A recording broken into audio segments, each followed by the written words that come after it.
You're listening to the Traffic and Funnels Show.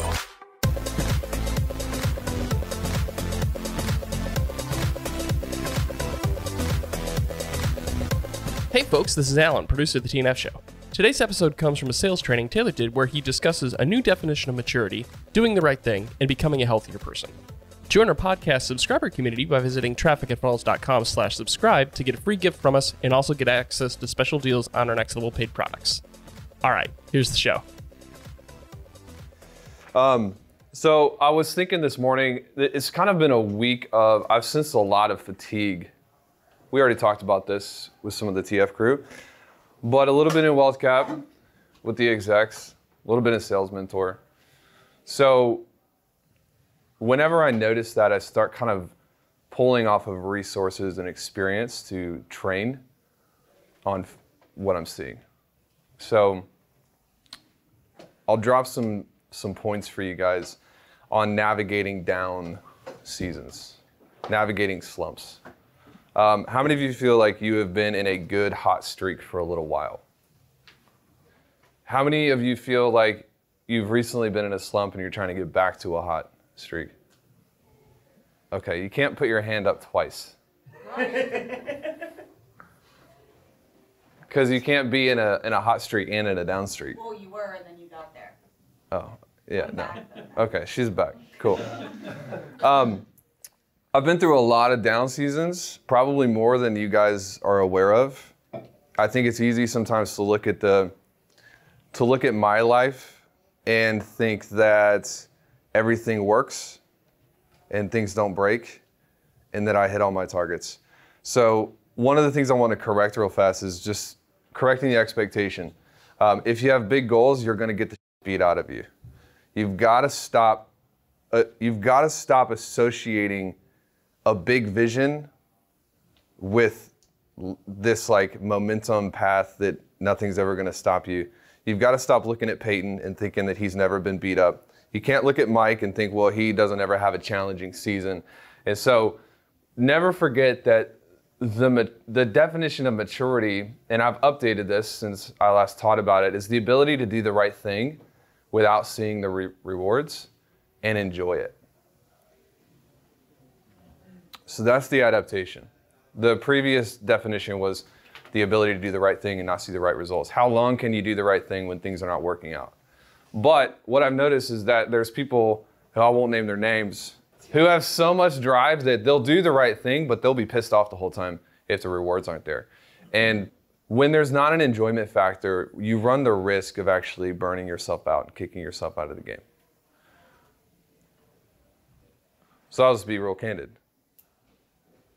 If you can only do the right thing and enjoy it when the right results are there, you have immaturity. You're immature in this one area. Make sense? Yep. It's not an indictment against you. It's an opportunity for you to grow. Because enjoyment comes from the process. It should never come from the reward. It should never come from the outcome. It's fun to score points, but it's a lot more fun when you don't have to be on top. Make sense? Yep. So, a couple points. When you're in a slump, when you're in a down season, when you're in a place where you're kind of trying to get back to the top, you've got to recommit to process. Recommit to process.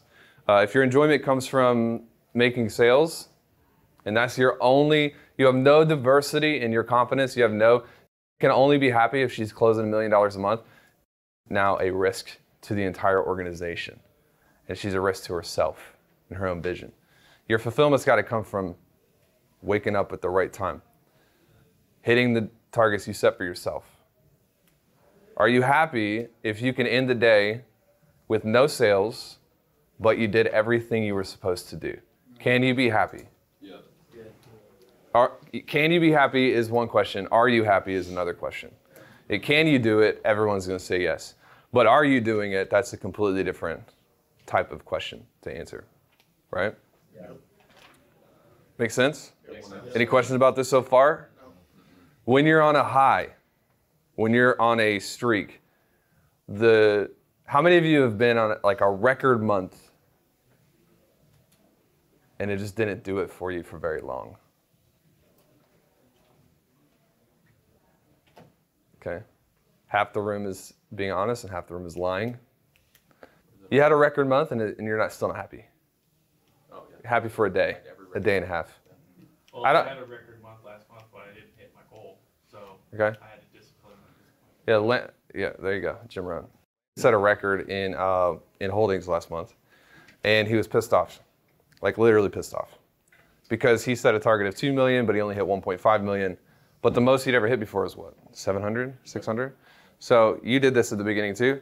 In May, we had 7 houses, then 12, then 18. After a month of 18, not happy because he wanted to do 20. It's like, bro, you just doubled, then doubled again, and you're disappointed. When you're on a streak, it doesn't matter. It doesn't matter your revenue, it doesn't matter your income. You've got to recommit to your vision. That's going to give you energy. Hey folks, we'll get back to the show in just a moment. We wanted to give you a quick opportunity to learn about some fabulous ways to get additional value from the TNF show. Hang tight, we'll be right back. Guys, what's up? My name is Taylor Walsh, and we specialize in helping experts, client-based businesses grow their revenue with predictability and control and systems and all of the unsexy stuff that nobody else really wants to talk about. But I will tell you this, in the past 4 years, we've had several thousand clients. Last month, in a 31-day period, our clients reported over $3.5 million in revenue that we helped them produce. So we have several hundred active clients at the moment. And what we've done is we've sat down and we have a team of advisors that help consult with our clients, and they're our inner circle, and we've made a bit of their time available to you. And the purpose of this call is to really brainstorm with you. What are your goals? Where do you want to get to? Where do you see yourself in your perfect future?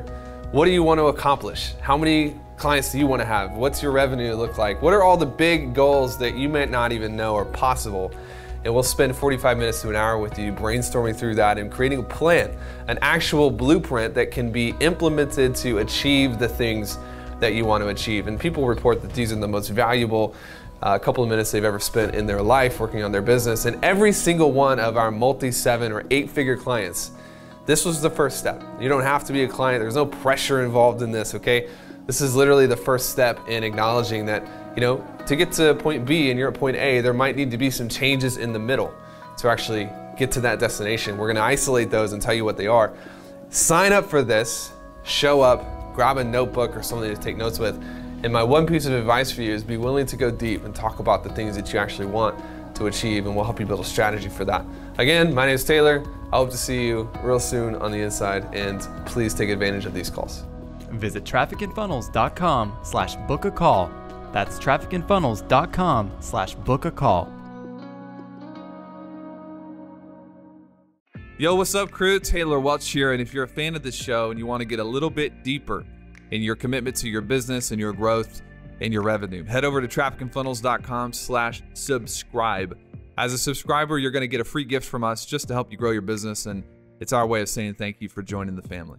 Our exclusive offers and deals usually show up to this subscriber community as well, so you'll get first dibs access on anything new, anything exciting, and most of the time that means profitability for you. Visit trafficandfunnels.com/subscribe. I'll see you on the inside, my friends. You guys have heard me talk about energy before and burnout, and what causes you to burn out? Your vision is disconnected. Yep. Where it's gotten smaller than where your current.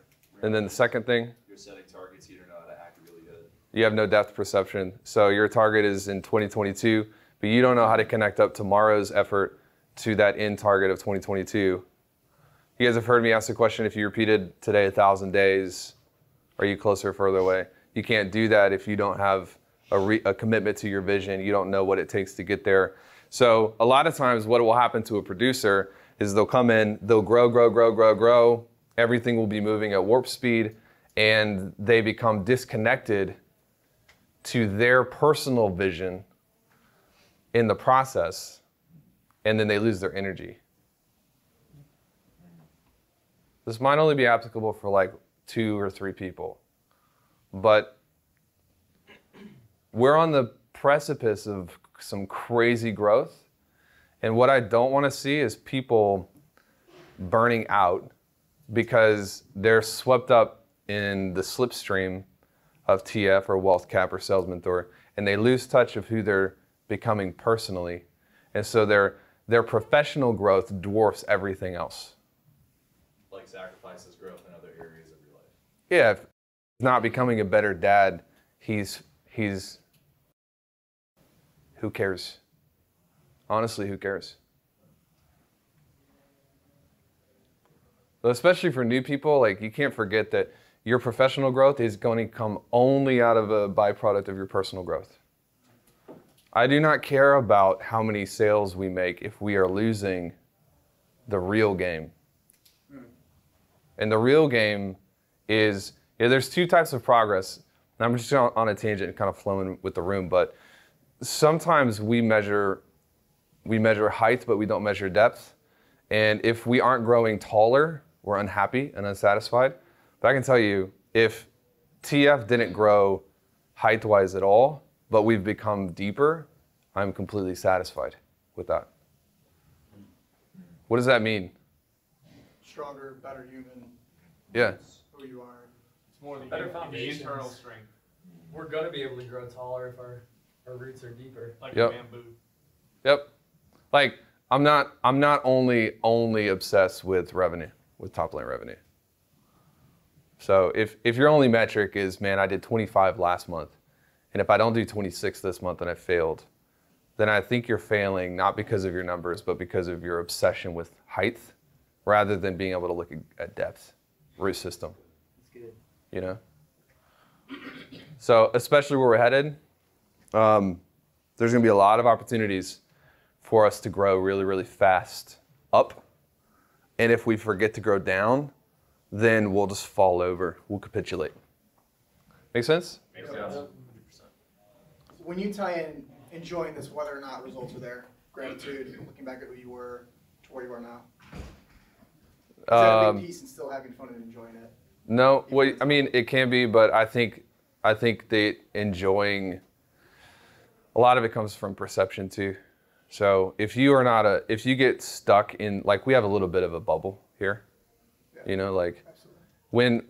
when you've got somebody like Tommy Vieira, who we're driving 55% profit margins, and even clientele, like, it's a little bit of a bubble, everybody's winning all the time. And so sometimes you can get this sense of, like, if I'm not growing exponentially, then I'm failing. Sometimes you just got to get out of the bubble. And I don't mean like going back to Buffalo, because don't need to do that, bro. What I mean is just like remembering that there's other forms of growth besides your income. I mean, as salespeople, we are obsessive about growing income and moving forward. I talked to Josh the other day, and he said something that kind of made me laugh. If I'm going to share it with people, and he's like, "Man, I'm not going to build wealth this way." And he's been here for 3 weeks, and it's like, dude, it's okay. Like, sometimes it's okay. And it's okay to be pissed off about your income, but if that becomes our dominating thing, and it's like, man, we're getting depth. You know what I mean? Yeah. And if we can continue to put as much emphasis on, you know, does he get to be a good dad and a good husband, as we do on did he hit his acquisitions numbers, I think we'll always be the company that people want to be at. We'll always be growing, you know? Yeah. 100%. Brand new, so I feel like he's going to learn pretty quickly.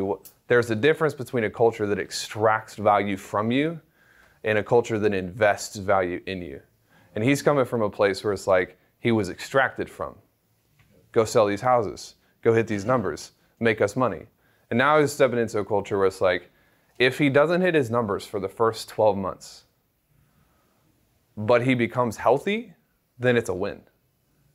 And you guys got to remember that there's a trade-off between pushing, and then having the ability to have rest, rejuvenation, make sure you're growing as a human, right? Yep. So we have to spread this out into the rest of the companies. We're about to start staffing for Mel. We're probably going to sign off on a new education company acquisition 90 days.